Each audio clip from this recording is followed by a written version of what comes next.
Alrighty guys, welcome back to the Madden 20 Raiders Connected franchise. It is time for the stats, standings, and awards of the regular season. Let's go through it. Let's go through it division by division, okay? The Steelers 15-1 record, great stuff from them. They've got the number 1 seed in the NFL even, but they are the number 1 seed in the AFC. Browns 10-6, they do not get a playoff position. Bengals 9-6-1 do not make the playoffs, and the Ravens are 5-11.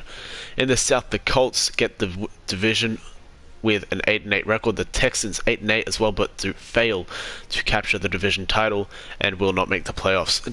Titans 7-9 and Jaguars 7-9. So all around, what a very competitive division. Not great teams, not bad teams either. Just right down the middle, and they all finished with a very similar record. So good on them. In the East, the Dolphins win the AFC East with a 9-7 record. The Jets 8-8 fail to win the division. Patriots 6-10 and Bills 5-9-2.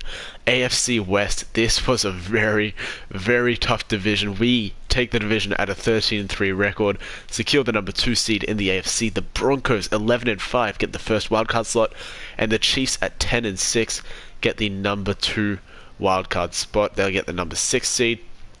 And the Chargers finished with a 9-7 record. So the Chargers, if they were in the East, they could have won the division and made playoffs. If they were in the South, they would have made the playoffs. And if they were in the North, they would not have made the playoffs. But this division, every single team had a winning record. That is incredible. I haven't seen that in a while.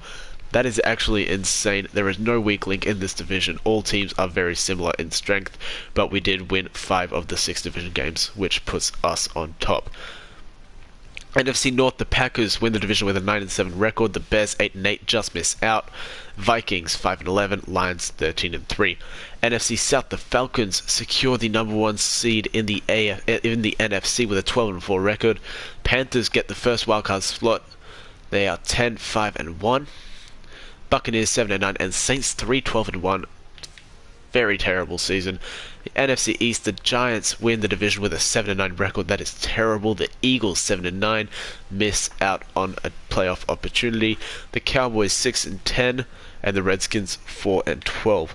In the NFC West, the Seahawks secure the number 2 seed in the NFC with a 10-4-2 record, and the 49ers 9-7 get that number 6 seed and second wildcard position. So overall, let's look at the AFC. Steelers 1st seed, Raiders 2nd seed, Broncos 5th seed, Chiefs 6th seed. Even though these two teams have much better records than the other 2 division winners in the Dolphins at 9-7 and the Colts at 8-8. So it is likely that we will face one of these teams in the division round, and that is going to be very scary. In the NFC, the Falcons 1st seed with 12-4, Seahawks 2nd seed, Panthers 5th seed, 49ers 6th seed, and again, these 2 teams have better records than 2 of the division winners. Packers 9-7 and Giants 7-9. On to some stats of the season. Let's see how we did. Richard Hicks, 4,000 yards passing, 33 touchdowns and 20 interceptions. Not bad. So, passing leaders, Sean Lynn, 4,741 yards, 53 touchdowns and 20 interceptions. Incredible season from him. Very, very good. He took 35 sacks. Mitchell Rogers, QB for the Falcons, 4,491 passing yards and 44 touchdowns. 12 interceptions is very good. Kevontae Allen for the Bears, 4,284 yards and 27 touchdowns and 10 interceptions. Richard Hicks, 4,024 yards, 33 touchdowns, 20 interceptions. Not too bad. Rushing, Josh Jacobs, almost a 2,000 yard season, so close, but my goodness did he dominate. 1,936 rushing yards, averaged 5.5 yards per carry, 17 touchdowns, which I believe is the highest in the league. Yep, Christian McCaffrey was right behind him. Absolutely incredible season once again from Josh Jacobs, best running back in the league without a doubt. Zeke had 1,629 rushing yards. Saquon had 1,596. I'm getting a little bit of a broadcast difficulty here, which is a bit of a shame. Okay, this should be fine. Should be working right now here. So, On the receiving side, Torrey Bright, tight end for the Steelers. He had 1,505 yards. For a tight end, that is incredible. Even as a receiver, that's insane. He got 25 touchdowns. Damn, that is MVP. That is MVP-like stats. He could definitely be in the conversation for MVP. That is insane. Don Brown caught 13 touchdowns, which is the second most with Juju Smith-Schuster. But, man, Torrey Bright is incredible. D.D. Westbrook gets the second most receiving yards with 1,278. Christian Kirk there as well. Don't think any of our guys are too high up here, to be honest. Nah, not great in receiving yards. Darren Waller got the most on our team with 901. So, on defense, leading tackler was Tremaine Edmonds with 129. Carl Joseph just behind him with 127. Jayon Brown's there as well. So, unfortunately, Carl Joseph does not lead the league in tackles, but Maurice Hurst leads the league in tackles for loss with 20, which is very, very good. In QB sacks, Austin Judge, right end for the Steelers, gets 15.5. TJ Watt as well with 15.5. That is incredible. 30 sacks between these two players on the same team. That is quite crazy. Malik Eckel, the former Raider, he gets 10.5 sacks. None of our players record double-digit sacks. Max Crosby with 8.5. Interception leaders, Jair Alexander gets 6, as well as Desmond King. However, Dean Ingram and Carl Joseph both get 5, which is quite impressive. I'm pretty happy with that. Interception yard leaders, Jordan Lewis gets 104, which is pretty cool. Forced fumbles, who got the most there? Rashaan Evans, TJ Watt, Carl Joseph forced 2 as well. Kicking, Daniel Carlson, best kicker in the league, no doubt. He had a 96 field goal percentage, 59 yards was his longest of the season, and yeah, best kicker in the league without a doubt. Alrighty. Whoopsies, I don't know what I'm doing right now. Yeah, just a bunch. Alrighty, that'll do it for the stats. So, let's get into some awards. This is what you... no, sorry. Team stats. Team stats, always important. Best offense in the league is the Steelers with almost 7,000 yards of total offense, 4,600 passing yards, and 2,398 rushing yards. That is incredible. Damn, 53 passing yeah. Great season from them. Falcons in second with 6,067 passing total yards. Dolphins right behind them. We came in 5th here with 6,043 yards. Very happy with that. Best passing team is obviously the Steelers with 4,600 yards. We're not too high up here, are we? Nah. We're quite low, actually, with only 3,881. Okay. Rushing yards, though, we are 5th as well. So, 2,162 rushing yards on the season for us. So, pretty happy with that. Best defense in the league was the Cardinals with 5,059 yards against in total. Really good from there. I don't think we're too high up here. Nah, we're on the lower end of the scale, as we always are. Passing yards, best passing defense was the Eagles with 3,466. The Seahawks also had a very good passing defense, so good on them.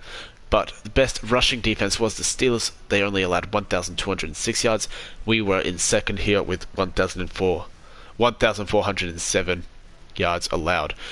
The Steelers with 61 sacks on the season. That is absolutely incredible. God damn. How many did we get? We got 40 in total. Fumble recoveries. The 49ers had 6. Titans had 6. We didn't have too many, did we? Nah. Interceptions, we got 24, highest in the league. Yes, our secondary was incredible this season, as well as our linebacker core in coverage. Very happy with how the defense played this season. So, without further ado, let's get on to the awards. I'm guessing Sean Lynn wins MVP without a doubt.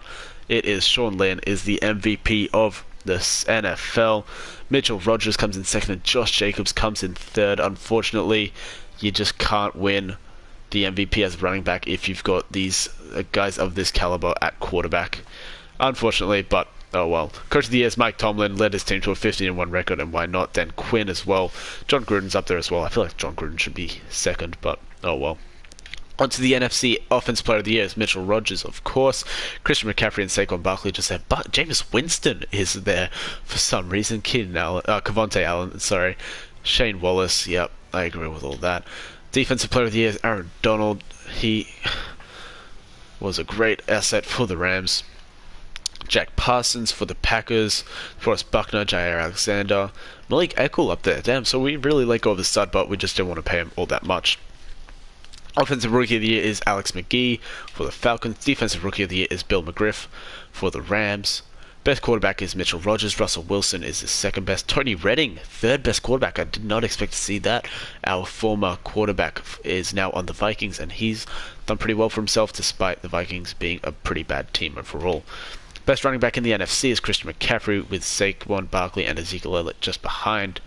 Best receiver was Julius McAllister and Isaac Golden. Devontae Adams there as well. Jameson Crowder. Best offensive line, David Bakhtiari, yep. Best defensive lineman, Aaron Donald. Forrest Buckner right there. Nick Bosa as well. Daniel Hunter for the Vikings in fourth. Montez Sweat, best linebacker in the NFC. Malik Eckel, second best. Khalil Mack is there as well. Best defensive back was Jair Alexander. Terrell Edmonds is also there. Best kicker was Matt Gay for the Bears. Onto the AFC.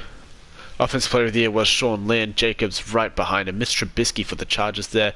Pat Mahomes as well. So when you think about it, 3 of the top 4 offensive players in the AFC played in the same division. That is pretty scary when you think about it. Defensive Player of the Year goes to Carl Joseph. Thank goodness he was injured most of last season, but he's reclaimed his throne at the top of the defensive player list. Very happy for him. TJ Watt up there at second. Offensive Rookie of the Year, Duncan McPherson for the Bengals. Defensive Rookie of the Year, Antonio Tomlinson for the Jags. Best quarterback goes to Sean Lynn, obviously. Patrick Mahomes and Mitch Trubisky right there. Richard Hicks comes in 8th, which I'm pretty happy about. Josh Jacobs, without doubt, the best running back in the league. Gets AFC's best running back award. Kareem Hunt just behind him. Joe Mixon there as well. Devin Singletary, Tony Pollard. All that. Best receiver is D.D. Westbrook. Juju Smith-Schuster's right behind him, and Don Brown is there as well. But we all know that if there was a best tight end award that was mixed in with this, we know that the Steelers tight end would be number 1. His numbers were absolutely outstanding. Hunter Renfrow is in number 8. Best offensive lineman, Antonio Tyler. Quentin Nelson in second. Austin Judge, best defensive lineman. Maurice Hurst comes in third there. None of our other guys are there. Carl Joseph, best linebacker, no doubt. And best defensive back goes to Desmond King. Minka Fitzpatrick also great. Dean Ingram comes in third, which I'm very happy with. Any of our other guys, yes, Jordan Lewis and Jonathan Abram make the top 10. And Daniel Carlson, best kicker in the league, continues his claim as one of the best in the league. So that'll do it for this episode. Next episode, we have the divisional game against either the Colts, the Dolphins, the Broncos. No, sorry, it can't be the Chiefs. So it's either the Broncos, the Dolphins, or the Colts. Excited to see who it is, and I'll see you then.